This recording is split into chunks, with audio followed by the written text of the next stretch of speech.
先看一下我刚录完的原片，接着是 ChatGPT 帮我剪的版本，字卡和画面放大的效果也都是 ChatGPT 帮我处理的。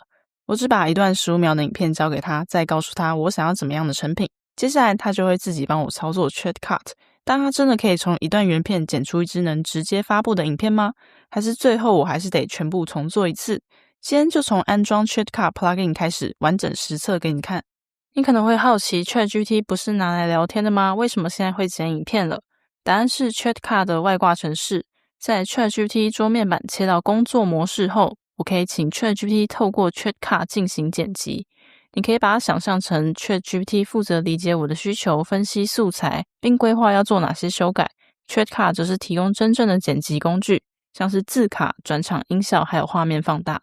所以它不是在对话框里面给我剪辑的建议，它是真的会透过 ChatCut 打开一个影片专案，把效果放到时间轴上。做完之后，我也可以随时进入 ChatCut 像一般剪辑软体一样继续做调整。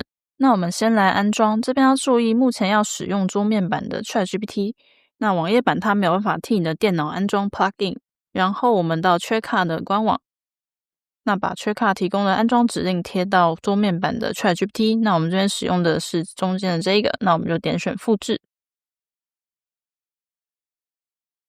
回到 ChatGPT 桌面版之后呢，我们这边点选工作，那贴上，按下送出。我这边已经安装过，就不重复安装。这个步骤只需要做一次，之后再开新的剪辑任务的时候，就可以直接叫它使用 ChatCut。接下来我们就直接进入今天的实测。我准备的素材很简单，一段大约15秒的荧幕录影，内容就是介绍这篇文章。那之前的影片有提过，有兴趣的话可以再去看看。画面从头到尾都只有文章页面，没有字幕，也没有任何的画面效果。然后这段口白本身其实已经很短，那也没有明显的停顿，所以这一次不是要测它会不会帮我删掉不必要的内容。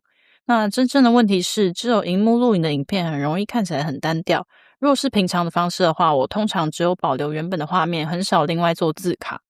因为字卡还要处理排版、配色和进场的动画，每个细节都需要花时间决定，所以我通常都会先跳过这一步。那今天这些工作想要全部交给 ChatGPT， 我只会给他这段原片以及我想要的剪辑方向。那我们回到 ChatGPT 的桌面版，把刚刚的影片加进来。加进来之后，我们贴上 prompt， 那请他使用 ChatCut 进行剪辑。那把这一段15秒介绍一篇文章的荧幕录影呢，完成以下的工作。那挑出2-3个真正重要的句子做成字卡，在适合强调的地方加入一些画面放大，然后加入文章标题，那检查一些字卡或画面有没有遮住重要的文章。那先把它的这个剪辑规划告诉我，确认之后没问题之后再开始执行。那它做完规划之后呢，我们就输入确认，让它继续跑。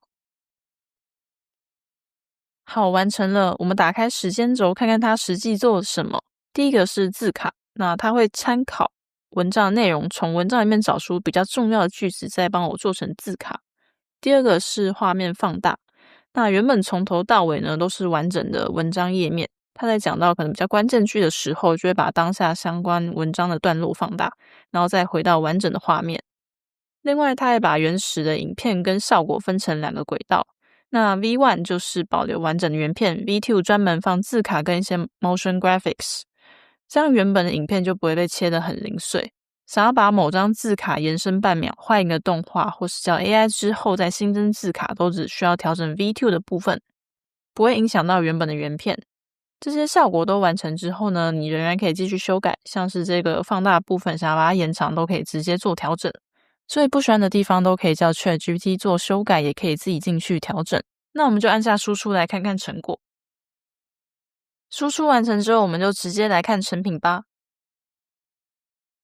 那原本只有文章页面的画面，加入字卡和局部放大之后，整体也比较有节奏感。那我觉得这次做的比较好的是字卡的效果，比较需要调整的是放大的节奏。这次从上传原片得到第一个完整的版本，总共花不到15分钟。以第一版来说，它已经做到稍微调整就可以直接使用的程度了。做完这支15秒的影片，我觉得最有意思的是，它除了帮我省时间，也帮我做出我原本不会做的东西。我平常会处理 CC 字幕，但不太会放字卡。但是画面其实会需要，只是我不太会设计，也不知道动画要怎么做。所以就算知道这边有个重点，通常最后也只是让字幕跑过去。现在我可以直接告诉 ChatGPT 这一句很重要，请帮我做成一张字卡，它就会帮我处理文字、位置、配色跟动画，再把成品放到时间轴。对于会剪辑的人来说，这些可能只是几个熟悉的小操作，但对我来说，最大的价值是让一件我原本根本不会做的事情，第一次变得做得到。字幕的部分我会照原本的方式处理，字卡跟放大效果就是交给 ChatGPT， 不用再自己回到时间轴慢慢研究。真正省下来的是那些来回切换跟重复操作的时间，但这不代表我可以完全不看哪一句最重要，字卡好不好，节奏是不是太急，最后还是需要人的判断。所以我目前会把它当成一位会操作剪辑软体的助理，他先帮我把第一版做出来，我负责看方向跟最后的验收。最后讲两个使用前要知道的地方，第一个，这次我是从 ChatGPT 使用 ChatCard 的 Plugin， 剪辑的过程主要使用 ChatGPT 的使用额度， ChatCard 的5 credits 并没有被扣到。如果另外透过 ChatCard 生成影片、图片、音乐或是旁白才会使用到 credits。第二个 ChatCard 可以直接上传自己的素材，目前官方写的是一次最多可以上传10段原始片段，合计最大5GB。今天这种10几秒的短素材当然很轻松，但如果丢进去的是很长的访谈或是正片，你自己最后要检查的成品时间也会跟着增加。所以 ChatGPT 加上 ChatCard 到底可不可以帮我剪好一支影片呢？对我来说，它目前比较适合像今天这种内容明确、长度短，但是还是需要字卡跟画面变化的影片，不太适合一次剪完10几分钟的复杂正片。你只要说清楚想要的结果，它就能先把那些很花时间的操作做完。尤其对像我这种不会做字卡的剪辑初学者来说，我觉得这个工具就非常的方便。我以前可能知道画面有点单调，也知道这边放一张字卡会更清楚，但真的打开剪辑软体之后，我连第一步该怎么做都不知道，所以干脆就不放了。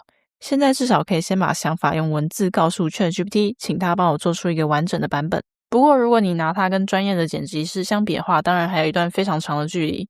专业的剪辑师不只是把字放上去，把画面放大而已，字体、排版、动画的节奏、品牌风格，还有哪个瞬间应该做什么，什么不该做，这些都是他的经验跟判断。ChatCard 虽然可以让初学者跨过完全做不出来的门槛，但要做到真正有辨识度、很细致的成品，还是需要人来调整。至于最后要不要发布，决定权还是在我们的手上。你最想叫 AI 帮你处理哪一段剪辑的工作呢？可以留言告诉我。那记得按赞、订阅、开启小铃铛，我们下次见。